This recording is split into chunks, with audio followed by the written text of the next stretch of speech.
Blanket से मुंह ढका हुआ था। कमरे के बाहर से आती धूप विंडो के पार उसके ब्लैंकेट पर गिर रही थी। किसी ने उसका ब्लैंकेट खींचा। उठ जाओ भाई, शाहमीर, 8 बज गए हैं। ये आवाज़ उसके कानों में पड़ते ही उसने आंखें खोल लीं। ब्लू कलर के पलाजो सूट, खुले बाल जो कि उसके कंधे से जरा नीचे थे, और वो भूरी आंखें। शाहमीर उसे अपने सामने देखकर उठ बैठा। मेरी शादी की डेट फिक्स हो गई है और तुम मुझे कांग्रेट्स करने भी नहीं आए और नहीं अपने आने की खबर दी। नाराज हूं मैं तुमसे, उसने खफगी के साथ कहा। सॉरी, मैं बस सरप्राइज देना चाहता था सबको, उसने आंखें मलते हुए कहा और ब्लैंकेट को पैरों पर से हटा दिया। ये बात थी, नो प्रॉब्लम, इट्स ओके, लेकिन ये आंखों को क्या हुआ है? रात में ठीक से नहीं सोए थे क्या? हफ्सा ने उसकी आंखों पर गौर करते हुए कहा, जिनके नीचे डार्क सर्कल्स बने हुए थे। ईशा पढ़ते ही सो गया था, उसने बेड से नीचे उतरते हुए कहा। तबीयत ठीक है? ट्रैवलिंग में कोई परेशानी हुई? हफ्सा ने पूछा। शादी मुबारक हो, कहकर बगैर और कुछ कहे वो वॉशरूम की तरफ बढ़ गया। उसने हफ्सा की बात का ठीक से जवाब भी नहीं दिया था। हफ्सा मजीद रुके बगैर वहां से चली गई। वो नाराज नहीं थी। उसने सोचा कि ट्रैवलिंग की वजह से शायद शाहमीर का ऐसा मूड हो गया है। मूड ठीक होने के बाद वो खुद ही उससे बात कर लेगा, उसे इस बात पर यकीन था। व्हाइट शर्ट और ग्रे जीन्स में वो काफी अच्छा लग रहा था। 2 साइड ब्लॉक कटिंग किए हुए बालों को सेट किया। वो अभी रेडी हुआ ही था कि उसकी अम्मी उसका ब्रेकफास्ट ले आईं। मेरे बेटे का फेवरेट एग फ्राई। वो बड़े प्यार से ब्रेकफास्ट को बेड पर रखते हुए बोली। अम्मी, एक जरूरी बात करनी है आपसे, कहते हुए वो उनके पास आया। क्या हुआ? कोई मसला है? उसके संजीदा मूड को देख उन्होंने अंदाजा लगाया। हाँ, मैं वापस जा रहा हूँ, वो बेड पर बैठते हुए आसानी से इन लफ्जों को कह गया। वापस जा रहे हो? क्या मतलब? वो हैरान हुई। कमांडर ने सुबह कॉल किया था, जाना जरूरी है, उसने अंडे को खाते हुए बेफिक्री से कहा। वो खुद अपनी बात बनाकर उन्हें बता रहा था और इसके लिए उसने कल रात ही कमांडर को रजामंद कर लिया था।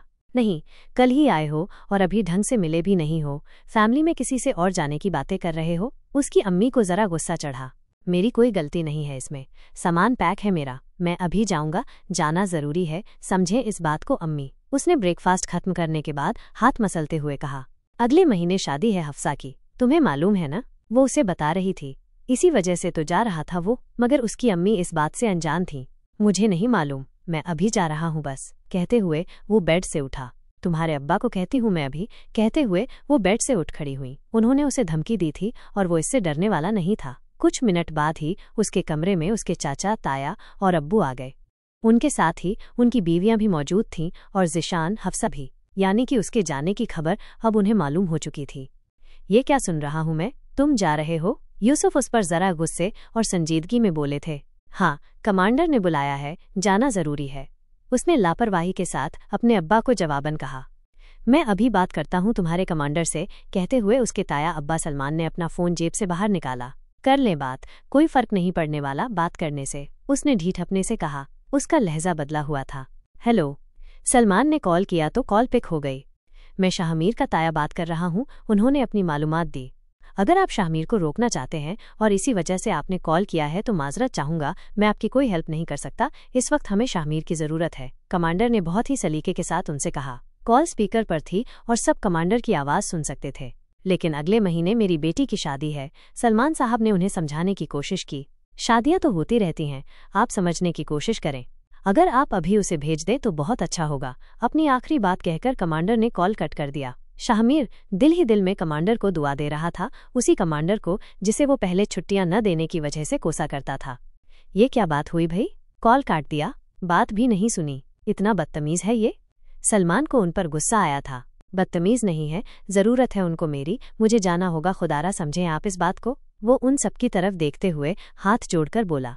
वापस कब आओगे, पहले ये यकीन दिलाओ, नौफल ने उसकी तरफ देखते हुए पूछा। कमांडर की मर्जी, वो जब छुट्टियां दे, उसने सीधी सी बात कही। इस साल भी उसने तुम्हें ऐसी छुट्टियां दी हैं, अगले साल का क्या भरोसा? यूसुफ साहब ने सख्त आवाज में कहा।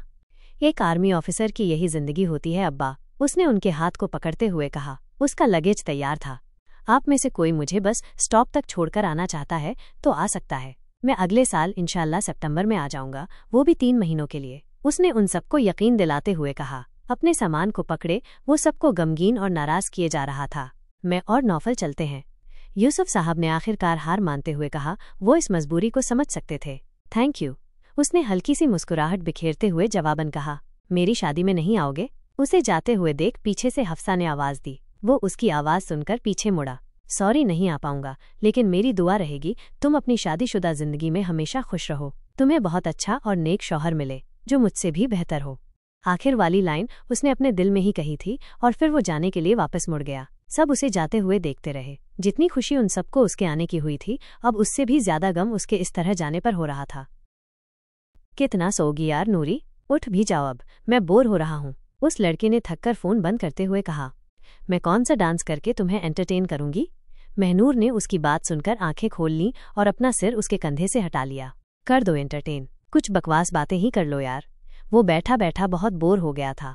क्या बातें करूं? उसने एक साथ 2-3 बार लगातार पलकें झपकते हुए पूछा। सेटिंग करवा दो मेरी अपनी किसी दोस्त से, कोई लड़की नहीं मिल रही मुझे। उसने एक लंबी सी मुस्कुराहट बिखेरते हुए उसकी तरफ एक आस भरी नजरों से देखा।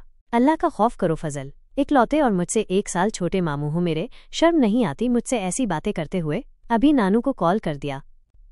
नॉट सेटिंग वाला नशा उतरते देर नहीं लगेगी, वो उसे गुस्से में घूरते हुए बोली। इतना गुस्सा तो मत करो, फजल ने बेचारा सा मुंह बनाते हुए कहा। कल सुबह से 10 बार इस बारे में कहा है तुमने मुझसे, गुस्सा न करूं तो क्या करूं? कोई शर्म लिहाज नाम की चीज है कि नहीं? एक तो निठल्ले बैठे हो, ऊपर से लड़की चाहिए इन साहब को। हाँ, वो उस पर झल्लाई। अब मेरी जॉब के बारे में बात न करो भांजी, वैसे अम्मी अब्बू ने ताने दे देकर बुरा हाल कर दिया है मेरा। फजल उदास होकर बोला। सही ही ताने देते हैं, कुछ गलत बात पर ताने नहीं देते। उसने अभी फजल से कहा ही था कि उसका फोन बजा। उसने देखा कॉल पर हफ्सा नाम फ्लैश हो रहा था। उसने कॉल पिक की। कहाँ हो? हफ्सा ने उसकी कॉल पिक करते ही उससे पूछा। बस मैं हूँ, घर आ रही हूँ मामू के साथ। क्यों? उसने हफ्सा की बात का जवाब देकर उससे पूछा। किसी बात की खबर है तुम्हें? किस बात की? वो सोच में पड़ गई। शाहमीर ने बताया नहीं तुम्हें? हफ्सा का लहजा उदास सा था। हाँ बताया था, बहुत एक्साइटेड हूँ उससे मिलने के लिए, कॉल किया था मैंने उसे, फ़ोन बंद आ रहा है उसका, बात करवाओ न उससे, महनूर ने तजसूस के साथ कहा। कैसे करवाऊँ बात? वापस चला गया वो, अब तक पहुंच भी गया होगा अपने बॉर्डर पर। क्यों मजाक कर रही हो? छुट्टियों पर कल ही तो आया है। महनूर ताज्जुब में थी। तुम्हें लगता है मैं मजाक कर रही हूँ? कल आया था और आज चला भी गया है वो। मुझसे तो ढंग से बात भी नहीं की, मूड अच्छा नहीं था उसका, ऊपर से उसके कमांडर ने उसे आज ही वापस बुला लिया यार। उसकी आवाज़ में हकीकत झलक रही थी। उसने मुझे बताया नहीं, वो मुझे बताए बगैर कैसे जा सकता है? महनूर हैरान और परेशान हुई। तुम आ जाओ, फिर हम बैठकर बात करते हैं। मेरी शादी की डेट भी फिक्स हो गई है, शॉपिंग में तुम्हारी हेल्प की ज़रूरत है, हफ्सा ने कहा। अब इतनी जल्दी नहीं आऊंगी मैं, अम्मा अब्बा पूछे तो कह देना कि शाम से पहले आ जाएगी, खुदा हाफिज, कहकर उसने कॉल काट दिया। क्या हो गया? सब ठीक है? फजल ने उसकी बातें सुनकर पूछा। बॉर्डर जानते हो न कहाँ है? उसने फजल की तरफ देखते हुए पूछा। हाँ अच्छे से जानता हूँ, गजुओं की बस्ती में है, गया हुआ हूँ मैं वहाँ, फजल ने गुरूर करते हुए बताया। गुड, कहते हुए वो इधर उधर देखकर किसी को ढूंढने लगी। तभी उसकी नज़र एक आदमी पर गई। कंडक्टर, उसने उन्हें आवाज़ दी तो उन्होंने पीछे मुड़कर उसकी तरफ देखा। जी, गजुओं की बस्ती यहाँ से कितनी दूर है? उसने उनसे पूछा। बेटा वो तो पीछे रह गई, उन्होंने बताया। कितनी पीछे? उसने पूछा। उसकी बात सुनकर उन्होंने अपनी कलाई पर बंधी घड़ी पर नज़र डाली और फिर उसकी तरफ देखा। अगर यहाँ उतरकर वहाँ जाओगी तो 20 मिनट का रास्ता है, उन्होंने उसकी तरफ देखते हुए कहा। ठीक है तो जल्दी बस रोकिए, उसने उठते हुए कहा। वो अब बस से नीचे उतरने के लिए तैयार थी। जी? कंडक्टर हैरानी से उसे देखने लगा। मैंने कहा बस रोकिए, मुझे बस से उतरना है, उसने जिद्दी अंदाज में कहा।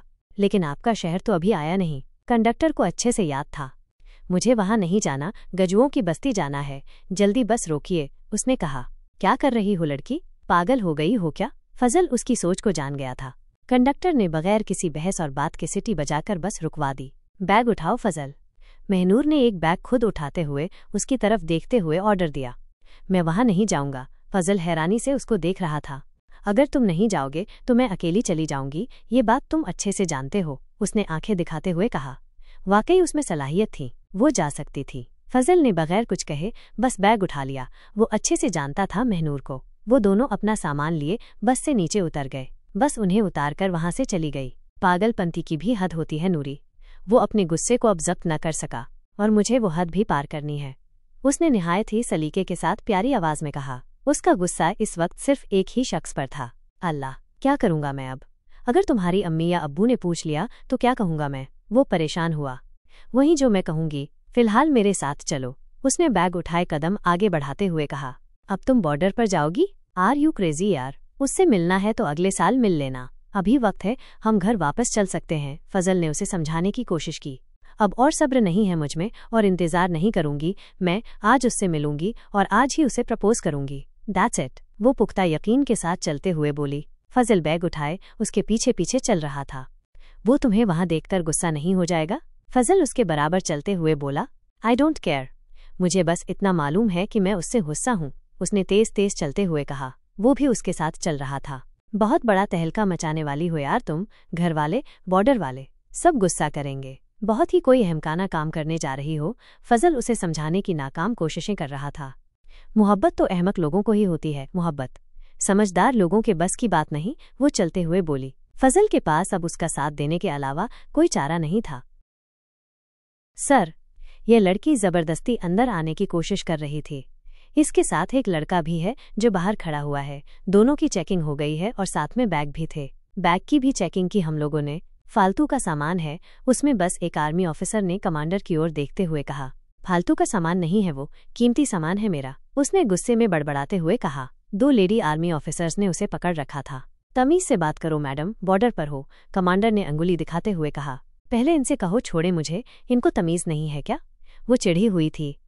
बॉर्डर में घुसने की कोशिश की है, कोई आम बात नहीं है, कमांडर ने सख्त आवाज में कहा। बात करनी है मुझे आपसे, कहें इनसे छोड़े मुझे। वो गुस्से में बोली। क्या बात करनी है? मैं जानता नहीं हूँ आपको, अपना तारुफ कराएं। कमांडर ने सीने से हाथ बांध लिए। राइटर महनूर नौफल नाम है मेरा, आर्मी ऑफिसर शाहमीर यूसुफ की दोस्त हूँ और कजन भी, उसने अपने गुस्से को जब्त करने की कोशिश करते हुए कहा। ओह, छोड़ दो इन्हें। कमांडर ने उसका तारुफ सुनकर अपनी लेडी आर्मी ऑफिसर से कहा तो उन्होंने उसे छोड़ दिया। क्या बात करनी है, बोलिए। 1 महीने की छुट्टियां दी थीं आपने उसे और अभी वापस बुला लिया। वो भी इंसान है, उसके पास भी जज्बात हैं। 1 साल हो गया है, वो अपनी फैमिली से ढंग से मिला भी नहीं और आपने उसे वापस बुला लिया। ये कहाँ का इंसाफ है? उसके अंदर का गुस्सा अब बाहर आया। शाहमीर की कोई पर्सनल प्रॉब्लम थी, इसलिए वो खुद ही वापस आया है। आप चाहें तो बात कर सकती हैं उनसे। तलहा जाओ, शाहमीर को बुला लाओ। कमांडर ने अपनी बगल में खड़े हुए एक आर्मी ऑफिसर की ओर देखते हुए कहा। तो वो आर्मी ऑफिसर एक कैंपस की तरफ बढ़ गया। वो अकेला अपने कैंपस में बैठा कुछ सोच रहा था। अगर इस वक्त उसका दोस्त सरफराज यहाँ होता तो बेशक वो उससे अपनी बातें शेयर करके दिल हल्का कर लेता, मगर उसका अजीज दोस्त छुट्टियों में अपने गांव गया हुआ था। उसे एक ख्याल आया, उसने अपना फोन उठाया और नंबर डायल किए। 1 रिंग, 2 रिंग, मगर कॉल पिक न हुई। वो और भी उदास हो गया। न जाने कहाँ बिजी हो गया है ये लड़का, वो बड़बड़ाया। फिर उसे महनूर का ख्याल आया ही था कि एक आर्मी ऑफिसर उसके कैंपस में दाखिल हुआ। कमांडर बुला रहे हैं, उसने शाहमीर की तरफ देखते हुए कहा। क्यों? उसने उठते हुए पूछा। एक लड़की आई हुई है, तमाशा बना रखा है बॉर्डर पर, कमांडर से झगड़ रही है, उसने बताया। कौन लड़की? तो फिर मुझे क्यों बुलाया है? उसे कुछ भी समझ नहीं आ रहा था। राइटर है, तुम्हारी कजन है कोई? चलो, उसने शाहमीर के कंधे पर हाथ रखते हुए कहा। तो शाहमीर उसके साथ कैंपस से बाहर निकल आया। वाकई काफी शोरगुल मचा हुआ था। शाहमीर समझ चुका था कि यहाँ आने की हरकत किसने की होगी। साथ ही उसे अपनी गलती का एहसास हुआ। उसे महनूर को पहले ही बता देना चाहिए था। आखिर वो उसे इस बारे में बताने के लिए भूल कैसे गया? उसने देखा वो कमांडर से बिलावजा झगड़ रही थी। नूरी, उसने आवाज दी तो महनूर ने पीछे मुड़कर उसकी तरफ देखा। वो ठीक उसके सामने खड़ा था। वही चेहरा, वही आंखें, वही बाल, जिन्हें वो अक्सर मस्ती के मूड में होती तो बिखेर दिया करती थी। वो एक टक तक खामोश उसे देखती रही। आर्मी वाली यूनिफॉर्म में कितना प्यारा लग रहा था वो। क्यों आई हो यार यहाँ? क्या तमाशा बनाया हुआ है? क्या चाचा को मालूम है कि तुम यहाँ हो? उसने परेशान होते हुए पूछा। एक पल के लिए उसका दिमाग घूम गया था उसको यहाँ देखकर। ये लड़की ऐसी हरकत भी कर सकती है? उसने कभी सोचा भी नहीं था। तुमसे मिलने आई हूँ, बात करनी है तुमसे, वो प्यारी आवाज में बोली।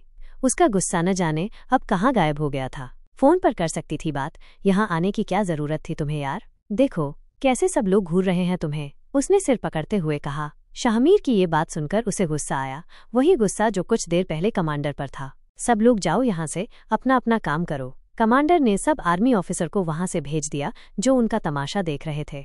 क्या कहा? हाँ, फोन पर बात करती? शाहमीर के बच्चे, उसने गुस्से में शाहमीर की गिरेबान पकड़ ली। एहतियात से मैडम, आर्मी ऑफिसर की गिरेबान पर हाथ डाल रही हो, कमांडर ने संजीदगी से कहा। वो उन दोनों के साथ तन्हा वहां खड़े थे। भाड़ में जाए आर्मी ऑफिसर, पहले ये मेरा दोस्त है, उसने शाहमीर की तरफ देखते हुए कमांडर को जवाब दिया था। वो हैरानी से उसकी तरफ देख रहा था। वाकई इस लड़की का कुछ नहीं हो सकता था। ये अब भी बिल्कुल वैसी ही थी जैसे बचपन में थी, जो बात दिल में आए कर बैठती थी और इसका अंजाम तक नहीं सोचती थी। So this is your personal problem, जो तुम्हारे पीछे पीछे यहाँ चली आई? कमांडर ने अपनी भूमें ऊपर उठाते हुए उससे पूछा। No sir, she is not, वो अलग प्रॉब्लम है। उसने उनकी बात सुनकर ना में सिर हिलाते हुए कहा। कौन सी पर्सनल प्रॉब्लम, बताओ मुझे भी जानना है, वो झल्लाई। सर 5 मिनट प्लीज, शाहमीर ने कमांडर को इशारा करते हुए कहा तो हाँ में सिर हिलाकर कमांडर वहां से चले गए। उनके जाने के बाद शाहमीर ने उससे अपनी गिरेबान छुड़वाई। तुम्हारी ये हरकतें हैं ना, तुम्हें तो नहीं लेकिन मुझे ले डूबेंगी एक दिन, उसने महनूर की आंखों में देखते हुए कहा। तो क्या करती, अगले साल का इंतजार करती? महनूर अब भी गुस्से में थी। क्या बात करनी है करो, इससे पहले कि कमांडर तुम्हारे घर पे इन्फॉर्म कर दें, शाहमीर ने सिर हिलाते हुए पूछा। कमांडर कह रहा था कि तुम खुद अपनी मर्जी से वापस आए हो, क्या ये सच है? उसने अपने सवालों का सिलसिला शुरू कर दिया। हाँ, उसने सिर झुकाते हुए जवाबन कहा। वजह जान सकती हूँ? और ये कमांडर तुम्हारी पर्सनल प्रॉब्लम के बारे में क्या कह रहे थे? उसने शाहमीर को घूरते हुए पूछा। वो खामोश था। उसने एक सांस लेकर छोड़ी और उसकी तरफ देखा। वो उसके चेहरे पर मौजूद उदासी को पहचान सकती थी। सब कुछ ठीक है ना शाह? उसकी बात गले में ही कहीं अटक कर अधूरी रह गई, क्योंकि वो एकदम से उसके गले लग गया था। शाहमीर, कुछ हुआ है क्या? हाँ, आर यू ओके? उसने अपनी बाहें उसके कंधे के गिर्द लपेट लीं। उसकी आंखें नम थीं, मगर वो रोया नहीं था। उसने अपने जज्बातों पर काबू पाना सीख लिया था और खुद को समझा लिया था कि जो भी होगा बेहतर ही होगा। अल्लाह ताला उसके साथ कुछ बुरा तो नहीं कर सकते ना? No, I am not okay. वो उससे अलग हुआ। महनूर लगातार उसी की तरफ देख रही थी। थैंक यू फॉर आस्किंग, वो एक फीकी सी मुस्कुराहट बिखेरते हुए बोला। बताओ मुझे क्या हुआ है? उसने नरमी के साथ शाहमीर का हाथ पकड़ लिया। मैं हफ्सा से मोहब्बत करता हूँ, उसने झिझकते हुए बताया। उसकी बात सुनकर वो खामोश उसकी तरफ देखती रही। उसने कभी इस बात की उम्मीद भी नहीं की थी। उसका दिल एक पल के लिए गोया धड़कना ही भूल गया था। तुम बताओ, ऐसी क्या बात हो गई थी जो तुम वेट भी नहीं कर सकी? बगैर सोचे यहाँ भागी चली आई, और साथ में कौन है? अकेली आई हो? शाहमीर ने बात का मौजू बदलकर कहा। मामू हैं साथ में, बाहर खड़े हैं।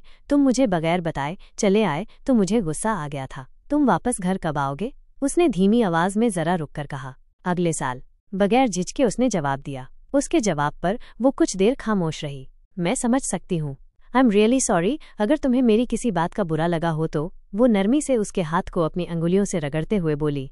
नहीं, ऐसी कोई बात नहीं है, तुम फ्रेंड हो मेरी, तुम्हारा हक है, तुम्हें मेरी बातें मालूम होनी चाहिए। सॉरी तो मुझे बोलना चाहिए, मैंने तुमसे पहले इस बारे में बात नहीं की। वो माजरत करते हुए बोला। हाँ, अगर तुम इस बारे में मुझसे या घर में किसी और से बात करते तो ज़रूर कुछ हो सकता था, अब भी बहुत कुछ हो सकता है। तुम कहो तो मैं बात कर लूंगी ताया, अब्बा और हफ्सा से। उसके दिमाग में ख्याल आते ही उसने जुबान पर ला दिया। नहीं, सब बहुत खुश हैं, उसे भी लड़का पसंद है, शादी की डेट फिक्स हो गई है। मैं नहीं चाहता उसकी लाइफ में कोई प्रॉब्लम हो, इसीलिए तो आ गया हूँ वापस, उसने मना कर दिया। और तुम्हारी मोहब्बत? वो एक टक उसे देख रही थी। फिलहाल उसे बस शाहमीर का ख्याल था। मोहब्बत में एक दूसरे का साथ जरूरी नहीं होता नूरी। मोहब्बत में पहले एक दूसरे की खुशी देखी जाती है, और हम जब मोहब्बत की खुशी और अल्लाह के लिए उस मोहब्बत को छोड़ देते हैं तो अल्लाह हमें उससे बेहतर नवाजता है, उसने मुस्कुराते हुए कहा। बेशक, तुम्हें भी किसी से मोहब्बत है ना? शाहमीर ने बेसाख्ता कहा। वो उसकी बात का जवाब न दे सकी। अब तुम बताओ, कौन है वो लड़का? नाम क्या है? कहाँ रहता है? क्या करता है? शाहमीर ने एक साथ कई सारे सवाल कर डाले। ये सही वक्त नहीं है शाहमीर, जब अगले साल तुम आओगे ना तब बताऊंगी मैं तुम्हें। उसने कैसे भी करके बात को टालना चाहा। अभी क्यों नहीं? मुझे अभी जानना है, वो जिद करने लगा। अभी मैंने उसे भी नहीं कहा, और मैं नहीं चाहती कोई भी प्रॉब्लम हो, पहले मैं उसे बता दूं, उसके बाद तुमसे बात करूंगी, उसने अटकते हुए कहा। क्या मैं जानता हूँ उस लड़के को? हाँ। सस्पेंस न क्रिएट करो प्लीज, बता दो, पक्का वादा करता हूँ किसी को भी नहीं बताऊंगा।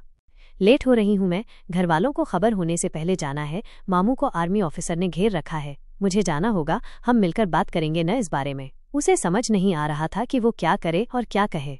Oh really? 1 साल बाद? वो उसे घूरने लगा। हाँ ना, अभी जाती हूँ मैं, मुझे परेशान करके जा रही हो। मैं सोचता रहूंगा उस लड़के के बारे में, दिमाग अब यहीं अटका रहेगा मेरा। बताने में क्या जाता है, बता तो ना। वो अब उससे गुजारिश करने लगा। शाहमीर, लड़की के घरवालों को कॉल करना है या खुद चली जाएगी? काफी वक्त हो गया है, अब तो बातें हो गई होंगी। मेरे ख्याल से तुम्हारे घर पे कॉल कर देना चाहिए। यकायक कमांडर वहां आ गए और अपना फोन निकालकर नंबर डायल करने लग गए। नो सर प्लीज, मैं अपने आप चली जाऊंगी, घरवालों को कहने की क्या जरूरत है? वो जबरदस्ती मुस्कुराते हुए बोली। ठीक है तो फिर जाएं, वेट किसका कर रही हैं? जानती हैं, न इस तरह बॉर्डर पर कोई भी अलाउ नहीं है। अगर आपकी जगह कोई और ये हरकत करता तो अभी यहाँ उसकी लाश पड़ी होती। जल्दी जाएं, आपका भाई वेट कर रहा है। कमांडर ने सलीके के साथ उसे समझाते हुए कहा। भाई नहीं है मेरा, मामा है, कहकर वो आखिरी बार एक नज़र शाहमीर को देखकर वहां से चली गई।